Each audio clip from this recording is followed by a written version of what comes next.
Guys, আমাদের গ্রামের অবস্থা দেখতে পারতেছেন। এই যে রাত্রে অনেক বৃষ্টি হয়েছে, প্রচুর পরিমাণ বাতাস হয়েছে, আর এগুলা ঘর বাড়ির অবস্থা। এই যে ঘরের অবস্থা তো দেখতে পারতেছেন।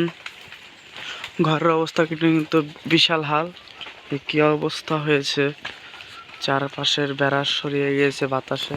উপরের অবস্থাটা দেখুন, সেই বাতাস হয়েছে। আর এই পাশে দেখেন ঘর, কিন্তু ঘরের উপরে একটা কিন্তু গাছ ভেঙে পড়েছে। তো গাছটা আমরা আপনাদের দেখাচ্ছি, সেই হাল কিন্তু। এই দেখেন ঘরের উপরে কিন্তু গাছটা ভেঙে পড়েছে। কি অবস্থা রে ভাই!